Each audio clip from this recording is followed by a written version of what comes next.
इमान् वेङ्कटनाथार्य कवितार्किककेसरी वेदान्ताचार्यवर्यो मे सन्निधत्तां सदा हृदि अस्मद् गुरुपरम्परायै नमः. இதுவரையும் ஒரு விதண்டை அப்படின்னாக்கா அதுல நியமம் உண்டா இல்லையா அப்படின்னா கேள்வி கேட்டு அதற்கு பதில் சாதிச்சுட்ட. நியமம் உண்டு, நியமம் இல்லாம எதுவும் இருக்காது அப்படின்னு சாதிச்சார். இப்ப என்ன கேட்க போற, மேல வாத கதா, ஜல்ப கதா, விதண்டா கதாலாம் சொன்ன முடியும். இதுல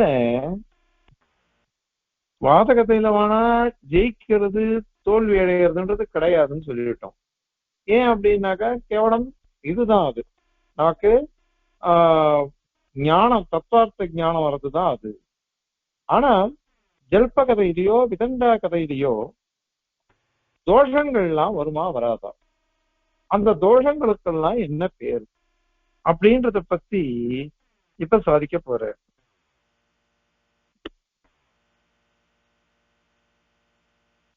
அதே கேக்குதா? கேக்குறது சுவாமி, கேக்குறது ஒண்ணு பரவாயில்ல. அதனால இந்த மாதிரி ஒரு கேள்வி வளர்ச்ச தோஷம் எல்லாம் உண்டா இல்லையா?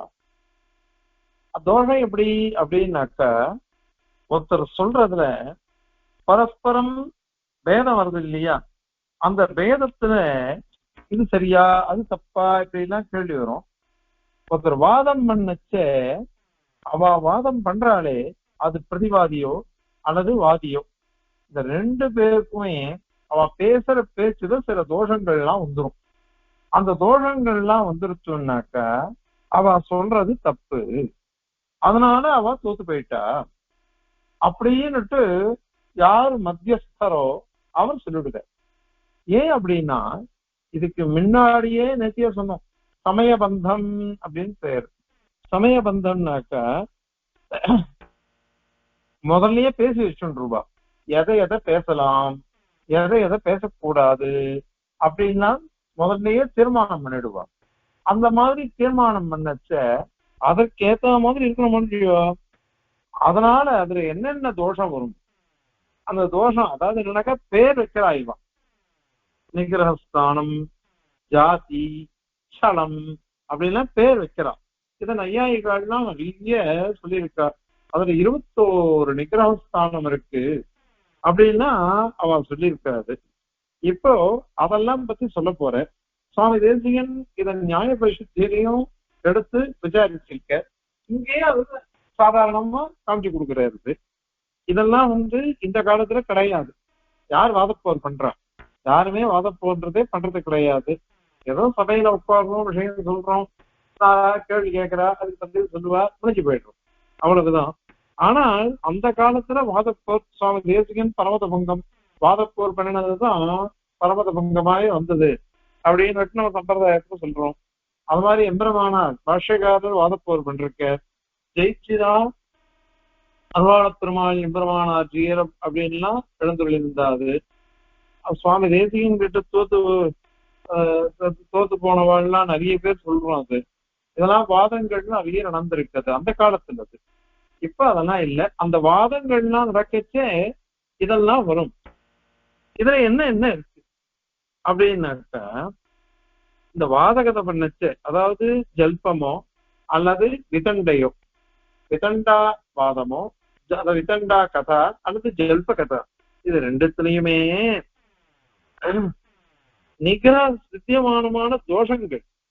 அவ பண்ண சமயத்துல என்ன தோஷம் இருக்குதோ அதை பார்த்துட்டான்னு வச்சுக்கோங்க, உடனே நான் மத்தியஸ்தர் சொல்லிவிடுவேன், நீ தோஷம் பண்ணிட்ட, தவறான வாக்கியத்தை சொல்லிட்ட, அதனால நீ சொன்னது தப்பு, ஆகவே நீ தோதுபிட்ட அப்படின்னு மத்தியஸ்தர் சொல்லிடுவேன். இத மாதிரி இருக்கு. அது என்னது அப்படின்னா பிரதிஜாஹானி. பிரதிஜாஹானின்னு ஒண்ணாது. அதாவது என்ன பிரதிஜை பண்ணினையோ, நேற்றைய கூட சொன்ன சில விஷயங்கள், நான் என் சித்தாந்தம் இது அப்படின்னு நான் சொல்றேன், அதுதான் பிரதிஜை பண்ணி சொல்லியிருக்கேன். அதுக்கு விரோதமா நான் சொல்லிட்டேன்னு வச்சுக்கோங்க, அப்ப என்ன ஆகும்?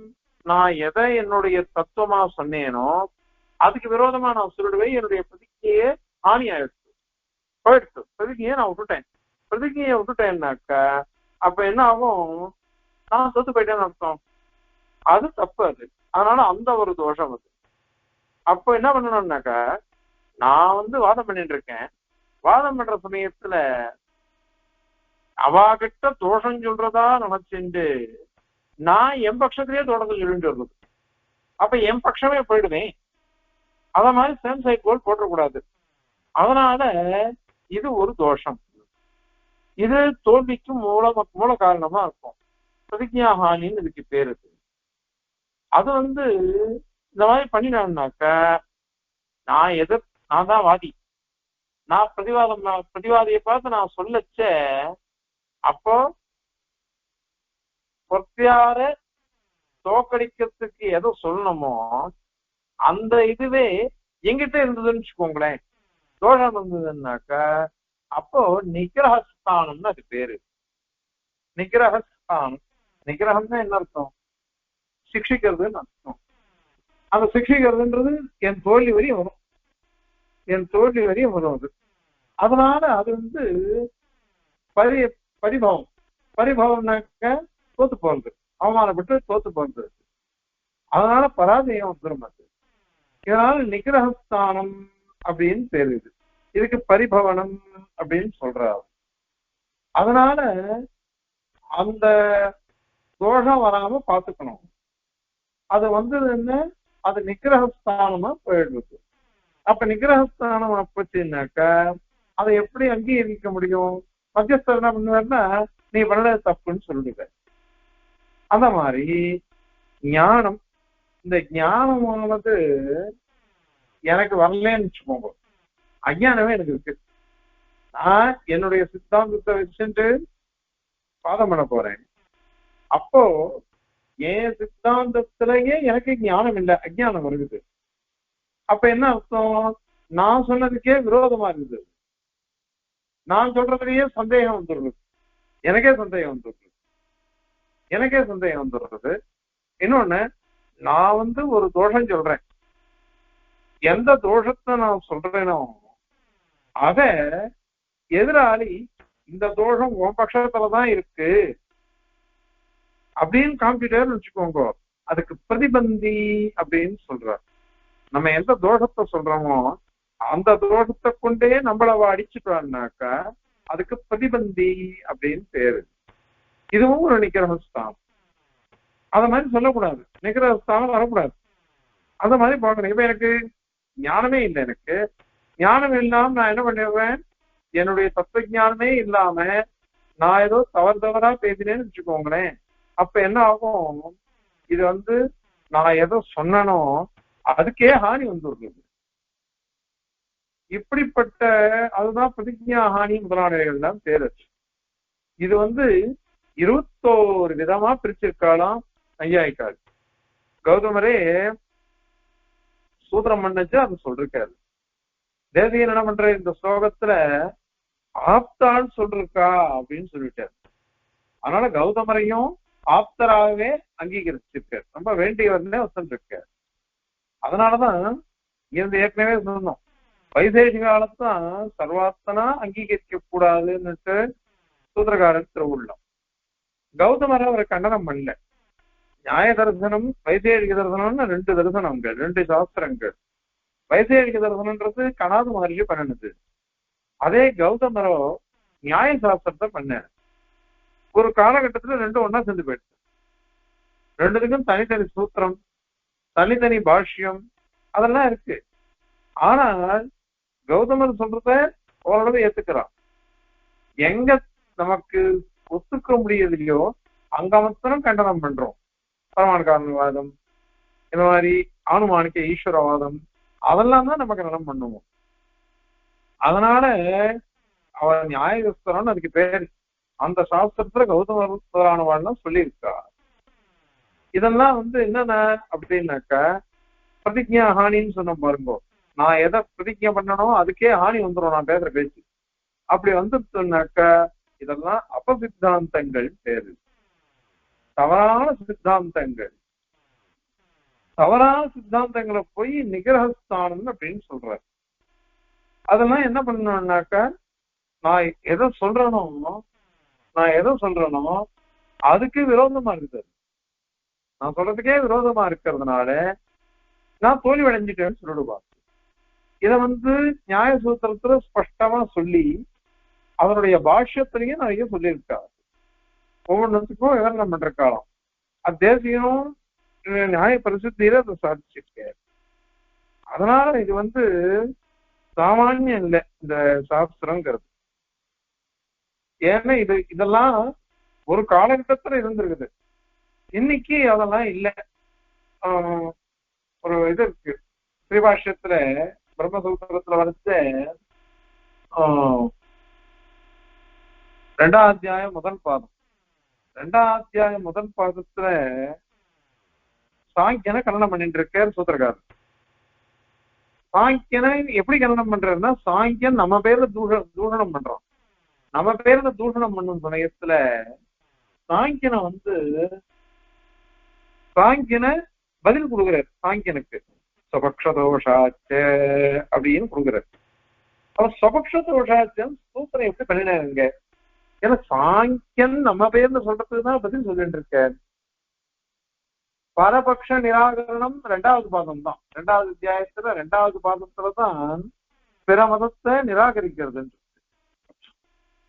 ஆனா சூத்திரக்காரரும் என்ன பண்ணிட்டாருனாக்கா, இந்த 2வது அத்தியாயம் முதல் பாதத்திலேயே 2 அதிகரணம், விலட்சணத்துவாதிகரணம் ஒண்ணு இருக்குது, அது மாதிரி கிருஷ்ண பிரசக்தி அதிகரணம்னு ஒண்ணு இருக்குது.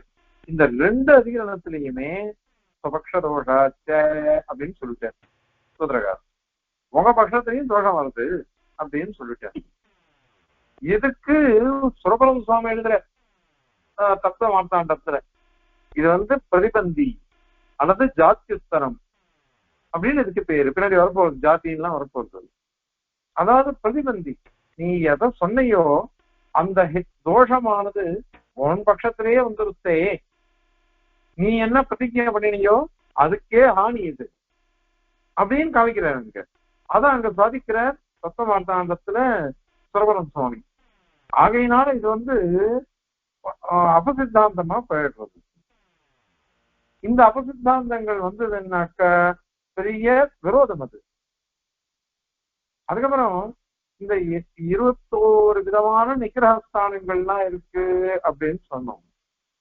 அதுல ஒரு விஷயம், ஒரு நிரனுயோஜ்யம் அப்படின்னு சுவாமி சொல்றாரு.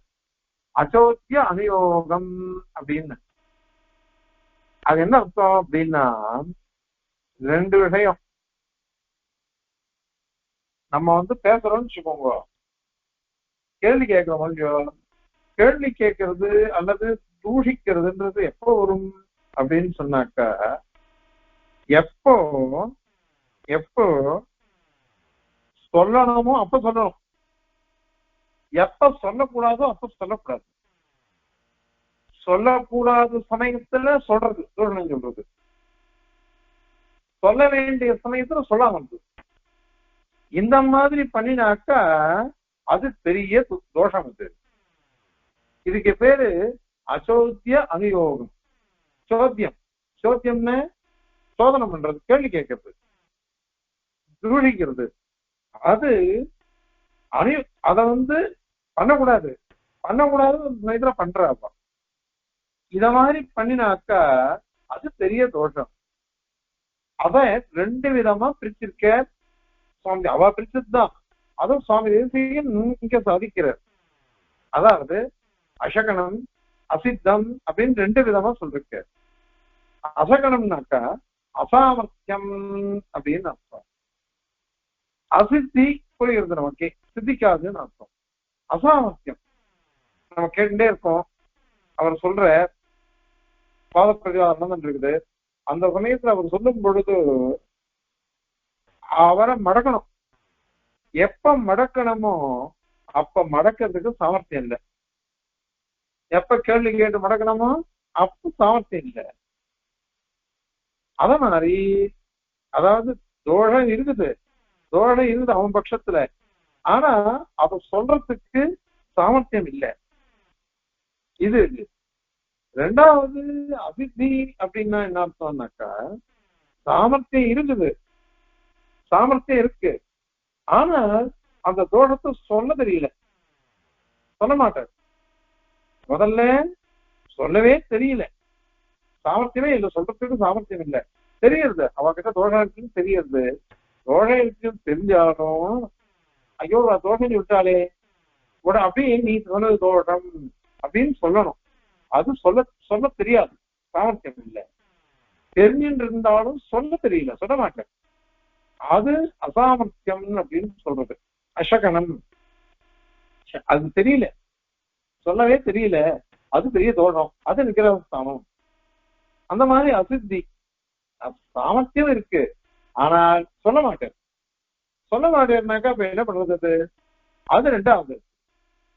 அதனால இந்த மாதிரி பண்ணக்கூடாது.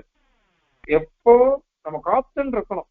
சிஷ்ய லட்சணம் சொல்லச்சு சுவாமி சாதிச்ச பிரஸ்னகால பிரதீட்சகான்ற அது ஆச்சாரியர் காலக்ஷேபம் சாதிச்சுட்டு இருக்கார், பாடம் சொல்லிட்டு இருக்கார்.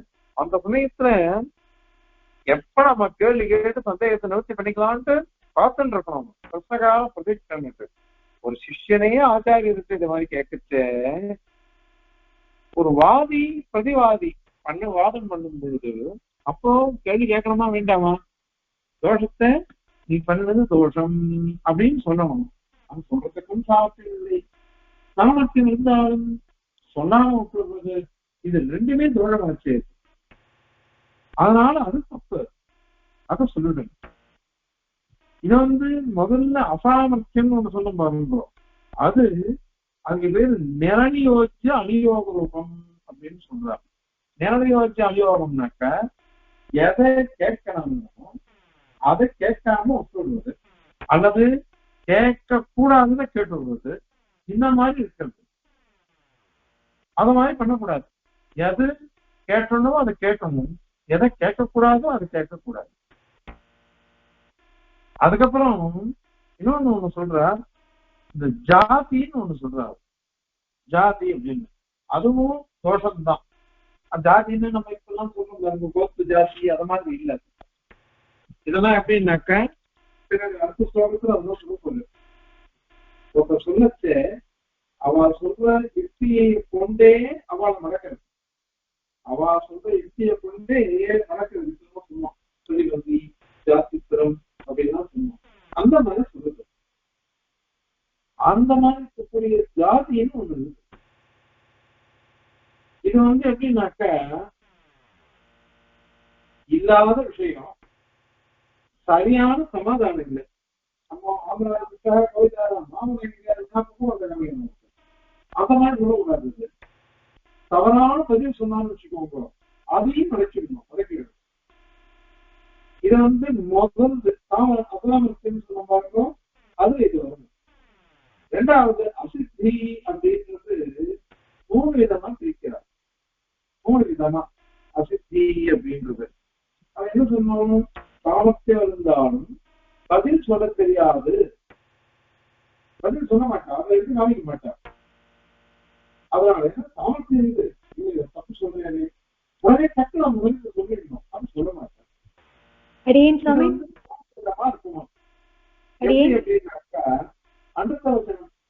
பொய் சொல்றது அகால கிரகம். அதாவது அதை ஏற்கனவே சொன்னோம், எந்த சமயத்துல சொல்லணுமோ அந்த சமயத்துல சொல்லாம, எந்த சமயத்துல சொல்லக்கூடாதோ அந்த சமயத்துல சொல்றது. இதை தெளிவா வச்சுக்க மாட்டேன். எந்த சமயத்துல இது பண்ணாலும் அப்பதான் அது அப்பவே நம்ம அப்படி பண்ணணும். எப்பயோ 3 மாதம் முன்னாடி அவன் அவருக்கு கேட்டாக்க போனதுதான் அப்படின்னு. அந்த மாதிரி இங்க எப்ப நம்ம கேள்வி கேட்கணுமோ அந்த காலத்தையும் கேட்டுடணும். அதை விட்டுட்டு அந்த காலத்தை விட்டுட்டு வேற ஏதோ ஒரு காலத்துல அதை கேட்கணும்னாக்க அதை வச்சுக்க மாட்டேன். அதனால இப்போ இந்த அசித்தி அப்படிங்கிறத 3 விதமா பிரிக்கிறார். சலம், அனுதவசனம், காரணம் அப்படின்னு சொல்றாரு. இந்த மாதிரி பண்றதுன்றது ரொம்ப தவறான வாதங்களை போயிடும். தவறான வாதங்களை போடுறதுனால இதை ஒத்துக்க கூடாது. இது வந்து ரொம்ப அற்புதமா விவரித்து சாதிச்சிருக்க. அதுக்கு திருப்பூர் சுவாமி வியாக்கியானங்கள்லாம் ரொம்ப தான் இருக்கிறது. ஆனா இதெல்லாம் அந்த காலகட்டத்துல இருந்தது. இந்த காலகட்டத்துலன்றது வெறும் படிக்கிறதுக்கு உபயோகமா இருக்கும். அவ்வளவுதான். யாரும் வாதப்போர் பண்றது இல்லை இல்லையா? அதனால அதெல்லாம் இல்லை. ஆனால் இதெல்லாம் கொண்டுதான் சுவாமி சொல்றார். சுவாமி சுவாமி தேசியனுடைய காலம், அவருடைய தேசம், அந்த காலத்துல இருந்த ஸ்திதி, அதுல கலி வைபவம், கலிகாலம் இல்லையோ, அவருடைய இதனால வேதம் உகந்தது. ஆனா வேத வாக்கியமான பௌத்தா இவருடைய ஆகமங்கள் தான் என்ன பண்ணிட்டு நான் வேதத்துக்கு சமமானது அப்படின்னா அவன் சொன்னான். சூன்யவாதி இவாதி இவங்களும் அப்படின்னு சொல்லணும். அந்த மாதிரி இதை வந்து பண்றது ரொம்ப தப்பு. கண்டன கட்ட காலத்துல ஏற்கனவே சொன்னோம். ஸ்ரீஹரிகள் வந்து இந்த மாதிரி நிறைய காமிச்சு கொடுத்துருக்கான். அவங்க வந்து உண்மையிலேயே அப்ரீதியா இருந்தா கூட அவன் சொன்ன வாதங்கள் எல்லாம் பார்த்தோம்னாக்க மாத்தியமிகவாதம் மாதிரி இருக்கும். மாத்தியமிகவாதம் மாதிரிதான் இருக்கும். அதனால இது அத்தனையும் அடிச்சாகும், எல்லாத்தையும் கண்டிச்சாகும். நிறைய கலாமான கேள்வி கேட்பான். அவ வந்து இந்த இதை மாத்தியமிக பௌத்தம் தான் கேட்கணும். ஒரு இடத்துல அவ வந்து அவ கர்நாடகா ஸ்ரீஹரின்னு ஒண்ணு கேட்கலாம். சதுசத்வேதி விகல்பனே அசத்வம் சதுசத்வேதி விகல்பியோத்தரமுக்கியதான. சுவாமியினுடைய பிரதிகளை அப்படிப்பட்டது. அவன் கேட்கிறான், நீ தத்துவம்னு சொல்றியோ, சத்து அப்படின்னு தத்துவம் சத்தாரியவாதம் அப்படின்னு சொல்றேன். அது சத்துன்றதுக்கு அது சத்தா அசத்தான்னு சத்தா அசத்தா அப்படின்னு பதில் சொல்லு. விகல்பம் பண்ணி சொல்லிக்கலாம். நீ சத்துன்னு சொன்னீங்கன்னாக்க எப்பொழுது இருக்குன்னு அர்த்தம். அதுக்கு உற்பத்தி எப்படி நீ சொல்லுவேன், அதுக்கு உற்பத்தி எப்படி நீ சொல்லுவேன் அப்படின்னு நம்ம கேட்கலாம். அசத்து அப்படின்னு சொன்னாக்க சொல்லதான் எப்பொழுதுமே இல்லாத ஒரு வஸ்து, இல்லாத வஸ்துவை போய் அதை பத்தி விசாரம் பண்றது தேவையில்லையே. ஏன்னா இப்போ மயல் கொம்பு, ஆகாச தாமரை அப்படின்னு சொல்றோம். இதெல்லாம் வஸ்துவே இல்லை. இல்லாத வஸ்துவுக்கு இத மாதிரி நீ வந்து இருக்கா இல்லையா விசாரம் பண்றது தேவையில்லையே. அதனால சத்தம் சதுபத்வேதி, சத்தம் நீ சொல்றியே அது சத்தா அல்லது அசத்தா அப்படின்னு விகல்பிய அனிஷ்ட கல்பனை. விகல்பம் பண்ணி நம்ம பேர்ல அனிஷ்டத்தை ஒருத்தன் கல்பிக்க பார்த்தானா நீ பதில் சொல்லு.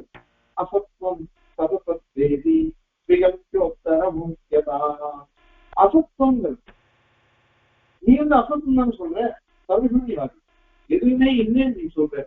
அப்ப அந்த அசத்துன்னு இருந்து அது சத்தா அல்லது அசத்தான் நான் கேட்கிறேன். அது சத்துன்னு சொல்லிட்டியானாக்க அப்போ நீ என்ன பார்த்து என்ன கேள்வி கேட்டியோ அதுக்கு பதில் அதே பதில் நான் சொல்றேன் உனக்கு. அசத்து சத்துன்னா உற்பத்தி உண்டா, இருக்கிறதுக்கு உற்பத்தி உண்டா, உற்பத்தி உண்டா அதுக்கு உற்பத்தி அனாஸ்தாபம் வந்துடும்.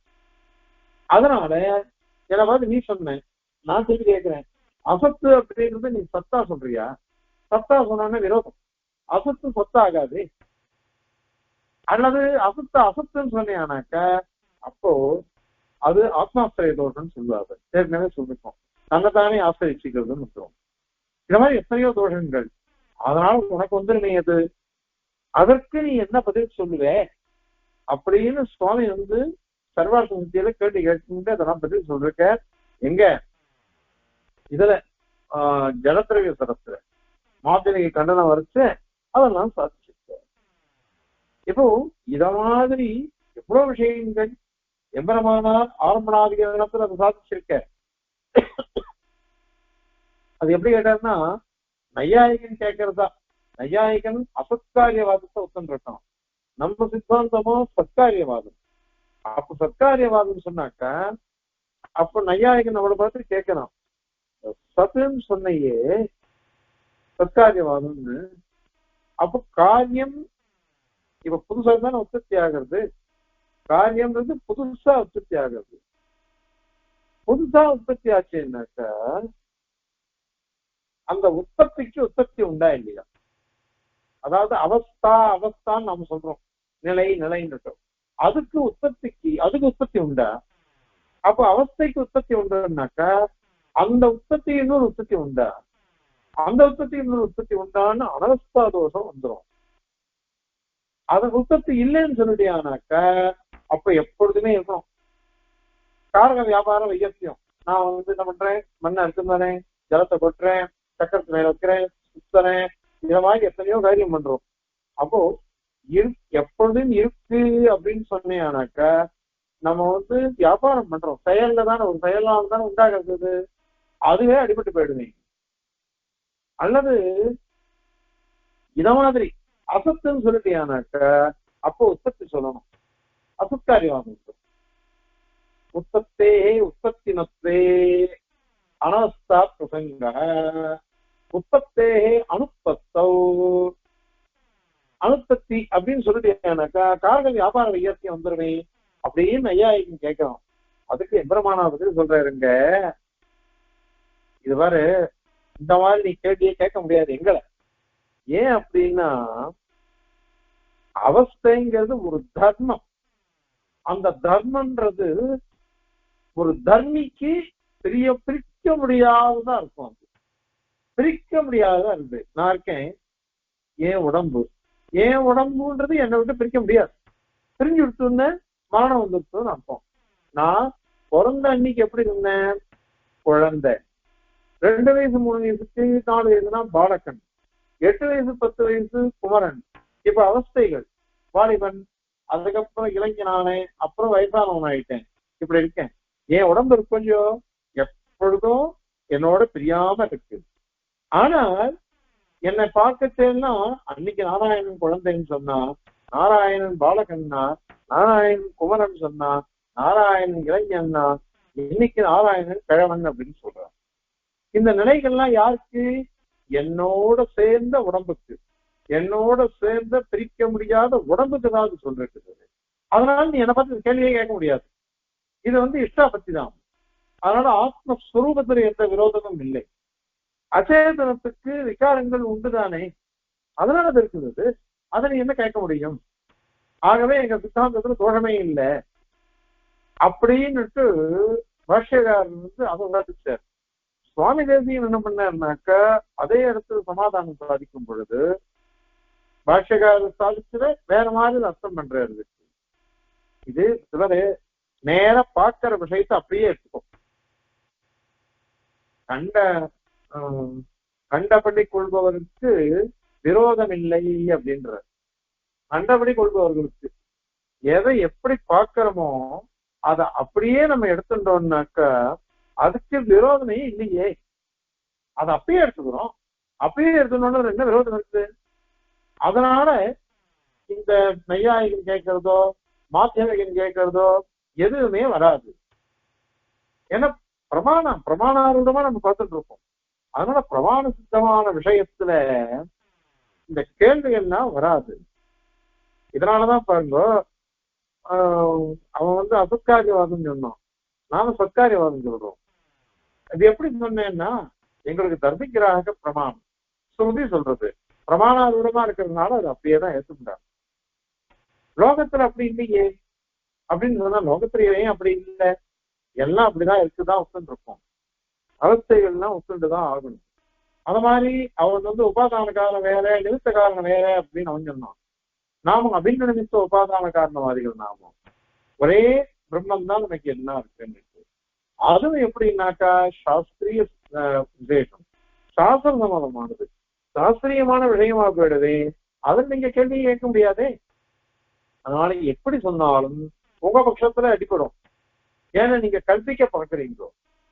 அதனாலதான் இந்த மாதிரி இத வந்து சுவாமி என்ன பண்ற, இந்த மாதிரி விஷயங்கள்லாம் தேசிகன் வந்து என்ன பண்றாருன்னா இந்த தத்துவம் சாகலாபத்துல சர்வஜத்தம் தத்துவம் சாகலாபன்னு சொன்னதுனால இதுல வாதம் பண்ணி இது பண்ற. அத மாதிரி தத்துவம் சாகலாபத்துக்கு தானே வியாக்கியானம் பண்ற. ஏன்னா எல்லாராலையும் புரிஞ்சுக்க முடியுமா இந்த கிரந்தத்தை, ரொம்ப கடினமான கிரந்தம் அப்படின்னு சுவாமி தானே வியாக்கியானம் பண்ற. சுவாமி தானே வியாக்கியானம் பண்ணது ரெண்டு மூணு சொல்ற. ஒன்னும் அதிகரண தர்ப்பணம் ஒண்ணு பண்ணதான் சொல்ற, அது லுப்தமா போயிடுச்சு, கிடைக்கிறது. அத மாதிரி இது இருக்கு பாருங்க, ஞாபக நிமிஷத்துக்கு தானே வியாக்கியானம் பண்ண. ஏன்னா முக்கியமான கிரந்தம் அதுன்றதுனால தானே அது வியாக்கியானம் பண்ண. சர்வார்த்த சுத்தி தானே அனுகிரகிச்சாரு. ஏன்னா வசந்த கிரந்தம் அது. இந்த வசந்த கிரந்தத்தை எல்லாரும் ஒழுங்கா புரிஞ்சுக்கணும் அப்படின்றதுக்கோசரம் சுவாமி தானே வியாக்கியானம் பண்ணிருக்காரு. அது அப்படி பண்ணினதுனாலதான் வேத பிராமான்யம் ஸ்தாபிக்கப்பட்டது. இல்லாத போனா என்ன ஆகும், அது வேத பிராமான்ய ரட்சணம் பண்ணினதுனாலதான் இந்த தர்ம ராஜ்யமே நடந்தது அப்படின்ற இந்த சுவாமியத்து. அடையன் தத்துவத்தாகலாபத்து பாடம் சொல்லணும்னு ஆரம்பிக்கிட்டு பயந்தேன், இது சொல்ல முடியுமா அப்படின்னு. அது எனக்கு பிரதானமான வியாக்கியானம்ன்றது சர்வார்த்த பூஜை கூட கிடையாது. ஏன்னா அதை வச்சு அதை என்னால சொல்ல முடியாது. ஏன்னா பெரிய வாத கருத்து அது அத்தனையும் சொல்லவே முடியாது. ஆனா இந்த பத்திரமலம் சுவாமி சர்வம் கஷான் வியாக்கியானம், அற்புதமான வியாக்கியானம். இது ஏன் அந்த வியாக்கியான புஸ்தகம் வந்து ஆண்டவன் 2014 என்னவோ ஜெயநகர்ல திருநட்சத்திரம் நடந்தது. ஜெயநகர்ல தான் நினைக்கிறேன். அப்போ ஆமா ஜெயநகர்ல ஆண்டவனுக்கு அப்பதான் குத்திமலம் சுவாமி புஸ்தகம் கொடுத்துட்டு போனார். அப்ப ஆண்டவன் திருக்கிறதுனால அது எனக்கு புஸ்தகம் கிடைச்சது. அந்த புஸ்தகத்தை ருத்து பண்ணிட்டேன், எப்பயோ ருத்து பண்ணது 2000. அதுக்கு அர்த்தம் தெரியறதுக்கு அது எனக்கு கஷ்டமா இருந்தது. தமிழ் வியாக்கியானங்கள் எல்லாம் புரியும்.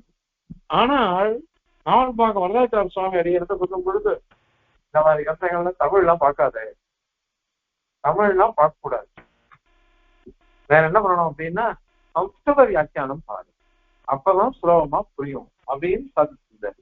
அதனால இதை வந்து சம்ஸ்கிருத வியாக்கியானம் பார்க்கணும்னு காத்துட்டு இருக்கு. இந்த அற்புதமான வியாக்கியானம் கிடைச்சது. அதுல ரொம்ப நல்லா பிரதிபதம் பண்ணி அங்க தாத்பரியங்கள்லாம் சாதிச்சிருந்தது. அதை கொண்டுதான் அடியன் வந்து இதை வச்சுட்டு ஜெயிச்சுடலாம் சொல்லலாம் அது அப்படின்னுட்டு இனி பரியந்தம் அது எனக்கு தெரிஞ்ச வரைக்கும் வித்தியாபிச்சுட்டு இருக்கேன். புரியும்னு நினைக்கிறேன். சில இடத்துல கொஞ்சம் கடினமாக தான் இருக்கும். ஏன் அப்படின்னா அந்த விஷய வைலட்சண்யம் கிரந்த கர்த்திரு மகா புத்திசாலியா மகா சூக்ஷ்ம மேதாவிலாசம் இல்லையா தேசிகனுக்கு, அவருடைய மேதாவிலாசம். அதனால சுவாமி என்ன சாதிக்கிற, இந்த மாதிரி வாதகதங்கள்லாம் கதைகள் எல்லாம் தேசிகனாலதான் பண்ண முடியும். தேசிகனால்தான் பண்ண முடியும். சர்வமே தன்னிராகார்ஷி கவிதார்க்கிக கேசரி. கவிதார்க்கிக கேசரி, இது வெறும் கவி இல்ல, வெறும் தார்க்கிகர் இல்ல, கவி கேசரி, தார்க்கிக கேசரி. அதனால ரசிச்சு சுவாமி தேசியம் அதை பண்ணுவார். ஆலங்காரிகளுக்கு முக்கியம் எதுன்னா ராசிக்கம் தான் முக்கியம். ராசிக்கம் இருந்தாதான் இதெல்லாம் அனுபவிக்க முடியும். அதனால சுவாமி தேசியம் பெரிய ஆலங்காரிகர், அந்த மாதிரி பெரிய தார்க்கிகர். சக்கேடு கக்கசரியோ வயமயம நாண்யன் சாதிச்சவர். அதனால சுவாமி வந்து இத சொல்ற இந்த ஸ்லோகத்தினுடைய வியாக்கியானத்துல கொத்திமங்கலம் சுவாமி சாதிக்கிறாரு. தேசிகன் இல்லைன்னா என்ன நடந்திருக்கும்? இதெல்லாம் வந்து யாராலையும் பண்ண முடியாது. அவர்னி பரமாச்சாரியி கவிதார்க்கிக தல்ல ஜெய்ஹி அப்படின்லாம் சாதிக்கிறாரு. அதனால இந்த வாத பிரதிவாதங்கள் அதை தேசிகன் பண்ணினவர். தேசிகன் பண்ணினதுனால என்ன தூஷம்லாம் சொல்ல முடியுமோ இதர மதத்துல அது அத்தனையும் பண்ணினவர் சுவாமி. ஆகையினால் அவ்வளவு உசந்த கிரந்தம் இது. அதுல இத மாதிரி வாத கதைகள்ல நிகிரகஸ்தானம் அதெல்லாம் என்னது அப்படின்றத சொல்றதுக்கோசரம் இந்த ஸ்லோகம் வருது. நிகிரகஸ்தானம் ஜாதி சலம் அது மாதிரிலாம் நிறைய பேதங்கள் இருக்கு தூஷணங்கள்ல தோஷங்கள்ல. அதை அதுல நிகராஸ்தானோன்றத பத்தி இந்த ஸ்லோகத்துல சாதிச்சிருக்க சுவாமி. இப்போ ஸ்லோகத்தை சேர்த்து அதனுடைய தாத்பரியத்தை பார்க்கலாம். சத்தோஷோக்தியாம் கதாயாம் பரபரிபவனம் ஸ்வக்தஹான்யாதிநாம்னா தத்வபோதஸ்ய லிங்கம் விவிதம் அகதயத் நிகிரஹஸ்தானமாப்தா தத்ர அச்சோத்யானுயோகம் விவிதம் அசகன அசித்தி பேதாத் அவோச்சன் பூர்வோ ஜாதி பரஸ்து தலம் அன்றுதவச்சான் தியாதகால கிரகஸ்தே. இந்த நிகிரகஸ்தானங்கள்னா இந்த ஜல்ப கதையிலையும் விதண்டாரூப கதையிலையும் வரும். அதை நிரூபிக்கிறது. கதாயாம் ஜல்ப கதா விதண்டா கதா இந்த ரெண்டு ரூபமான கதைகள்ல வாதத்துல கிடையாது, வாத கதையில கிடையாது. ஏன்னா அங்க வெற்றி தோல்வியே கிடையாது, தத்துவ ஞானம் உண்டிதான். அதனால இதுலதான் வெற்றி தோல்வி. அதனால சத்தோஷோக்தியா சத்து இருக்கிறதுன்னு அர்த்தம். இருக்கக்கூடிய தோஷத்திய முக்தியா தோஷத்தை சொல்றது. அதாவது எப்பேற்பட்ட தோஷம் அது? ஒருத்தியாருடைய மதமே தோத்து போயிடும். இந்த தோஷத்தை சொன்னான்னாக்கா அவ மதமே தோத்து போயிடும். அந்த தோஷத்தை சொல்றது. அதனாலதான் அவ அத்வைத கண்டனத்துலதான் முக்கியமா பாக்குறாரு சுவாமி சத்தியமூல சுவாமி. அத்வைத கண்டனத்துலதான் அவருக்கு முக்கிய உத்தேசமே. அப்படின்னாக்கா இத புதிருஷ்டியா போயிட்டாளே அப்பா, ஸ்ருதிகளுக்கெல்லாம் புதிருஷ்டியா இருந்தது அர்த்தம் சொல்லிட்டா. அதனால இருக்கக்கூடியது அனைத்தையுமே அவ தள்ளி விடுறாளே. அதனால பிரச்சனை பௌத்தால தான் அவ இருக்கா. அதனால அவ பட்சத்தை அடிச்சுடணும். அதுக்கோசரம் இருக்கக்கூடிய தோஷத்தை அது என்னதுன்னா பக்தியார் தோத்துடுறது. அந்த தோக்கறதுக்கு ஹேத்துவா இருக்கிறது. அது என்னது? பிரதிஜாஹானி முதலானவைகள்ல உக்திஹி அது சொல்றது. அதை காமிச்சு கொடுக்குறது.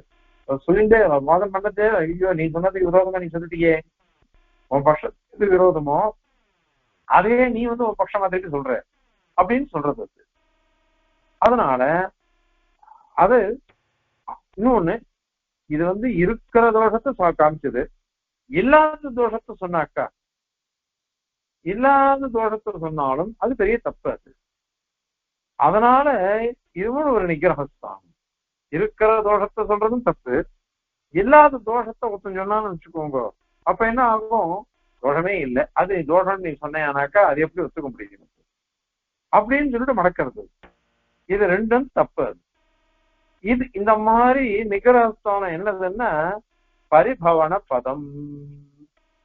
பரிபவனம் பிரதிவாதி பராஜயத்தை அடையணும், அதுக்கு ஹேத்துவா இருக்கக்கூடியது. அந்த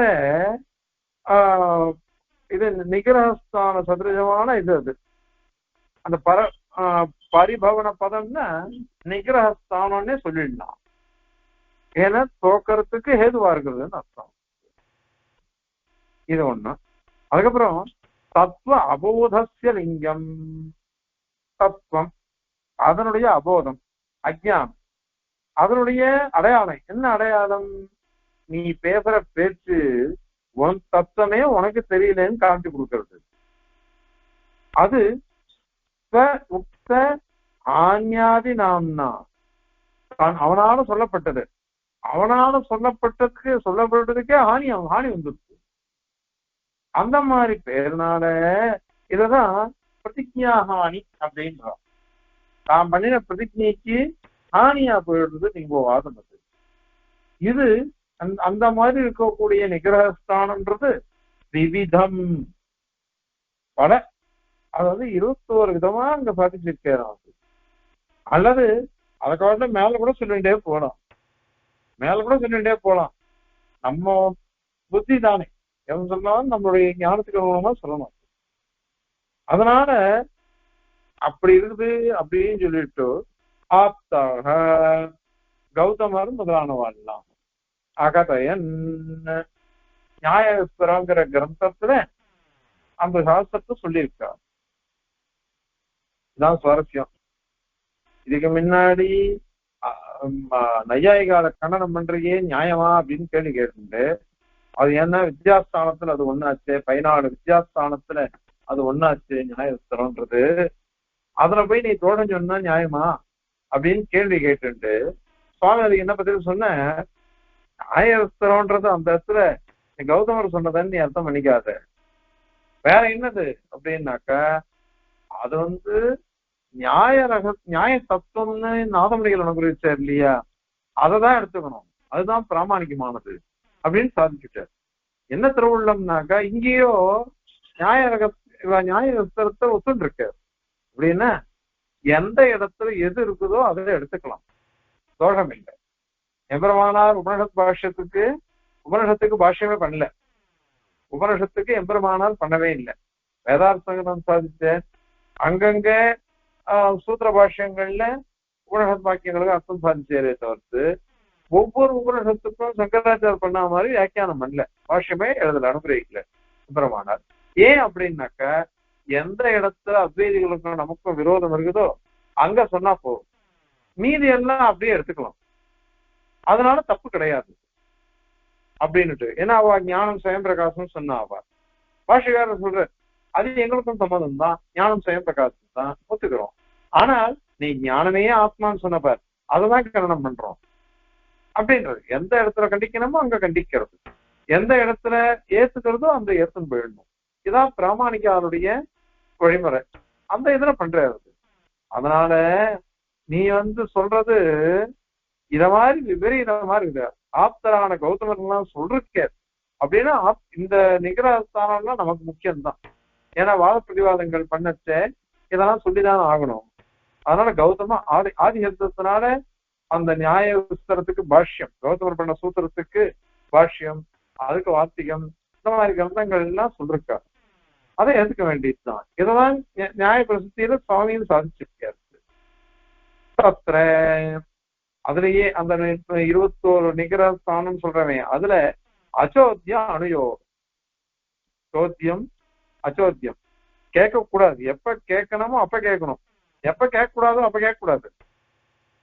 அந்த வகையில எப்ப கேட்க கூடாதோ அப்ப ஒருத்தன் கேட்டான்னு வச்சுக்கோங்க, அது தப்பு. அது அச்சோத்தியம் அனுயோகம். அனுயோகம்னா கேள்வி கேட்கறது, கேட்கக்கூடாத விஷயத்த கேட்கறது, கேட்கக்கூடாத சமயத்துல கேட்கறது, கேட்கக்கூடாதவால கேட்கறது, இப்படி 3 விதமா பிரிச்சுக்கலாம். அது மாதிரி பண்ணக்கூடாது. இந்த மாதிரி இருக்கக்கூடியது அசகன அசித்தி பேதா ஜீவிதம், இது 2 விதமா இருக்கும். அசகனம் அசாமர்த்தியம்னு அது பேரு. அசித்தி சித்திக்காது, அதாவது நமக்கு சாமர்த்தியம் இருந்தா கூட பதில் சொல்ல மாட்டோம். அந்த மாதிரி இருந்தா 2ம் தோஷம். சாமர்த்தியமே இல்லை, ஒருத்தர் தப்பு சொன்னா அந்த சமயத்துல நீ தப்பு சொல்லிட்டியே அப்படின்னு சொல்றது அசாமர்த்தியம். எனக்கு தப்பு சொல்ல தெரியும் ஆனா நான் சொல்ல மாட்டேன் அப்படின்னு சொன்னேனாக்க அதுக்கு அசித்தின்னு பேரு. அப்படின்னு 2 விதமாக அவச்சன்னு அப்படின்னு அவ சொல்லிருக்கா. இதுல பூர்வக முதல்ல அசாமர்த்தியம் சொன்னமை, அது முதல்ல நிரணியோஜ்ய அனுயோக ரூபக, கேள்வி கேட்க கூடாதத கேட்கறது. அது அதே மாதிரிதான் ஜாதின்னு சொல்லலாம். அது அடுத்த ஸ்லோகத்துல சொல்ல போறாரு. அதுதான் அடுத்த ஸ்லோகத்துல அதை பார்க்கலாம். அது எப்படின்னாக்க இல்லாத சமாதானத்தை சொல்றது, சரியில்லாத சமாதானத்தை சொல்றது, இந்த மாதிரி சொன்னாக்கா அது தோஷம். 2வது அசித்தின்றது என்னது, பரஸ்து சலம். சலம்னு ஒண்ணு சொல்லப்போ இதே மாதிரிதான் திருப்பி பிரதிஜாஹானி அதெல்லாம் சொல்றது கொஞ்சம் வேறுபாடு இருக்கும். அன்றத வச்சக பொய் பேசுறது, அகால கிரக அப்பிராப்த காலத்துல தோஷத்தை சொல்றது, பிராப்த காலத்துல சொல்லணும், அப்பிராப்த காலத்துல சொல்லக்கூடாது. இந்த மாதிரி சொன்னாக்க அதுக்கும் அந்த நிகர ஸ்தானத்துல இது ஒரு தோஷம். இது அகால கிரகம்னு பேரு. இதெல்லாம் நியாய பாஷ்யத்துல நியாய பரிசுத்தி அதெல்லாம் இதெல்லாம் பார்த்துக்கோங்க. அதனால நிறைய சுவாமி சாதிச்சிருக்க. ஆகவே இந்த மாதிரி நிகரஸ்தானம்ன்றது பெரிய தூஷணம். அந்த தூஷணம் இன்னொருத்தர் பேரும் நாம பண்ணணும். அப்ப அவன் பேச ஜாக்கிரதையா ஒவ்வொரு பாயிண்டையும் கேட்கணும், ஒவ்வொரு அக்ஷரத்தையும் கேட்டுட்டு அதற்கு பதில் சொல்லணும். அதனால அந்த தூஷணத்தை அந்த சமயத்துல காமிச்சு கொடுத்து நீ பண்ணின தவறு அப்படின்னு சொல்லிட்டு வந்தாக்கா மத்தியஸ்தரே சொல்லுவார், நீ பிரதிகையே மீறிட்டே, சமய பந்தத்துல எதை நம்ம நிர்ணயம் பண்ணமோ அதை விட்டுட்டேன், அதனால இது தவறு, ரொம்ப பட்சம் தோத்து போயிடுதுன்னு அவரே சொல்லிடுவார். அதனால இந்த நிகிரகஸ்தானத்தை பத்தி இங்க சொல்றேன். இப்ப ஸ்லோகம் பாருங்க.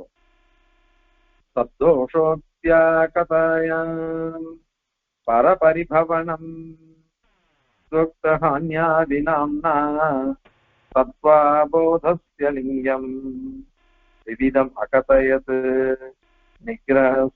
விவிதம் அகதயன் நிகிரகஸ்தானமாப்தா தத்ர அச்சோத்யானுயோகம் விவிதம் அசகன அசித்தி பேதா அவோச்சன் பூர்வோ ஜாதி பரஸ்து சலம் அன்றுதவச்ச யாதகால கிரஹஸ்தே கவிதாக்கியகமாய கல்யாண குணசாலினே ஸ்ரீமதே வெங்கடேஷாய வேதாந்த குரவே நமः. அப்சந்தர் பரம்பராயே நமः.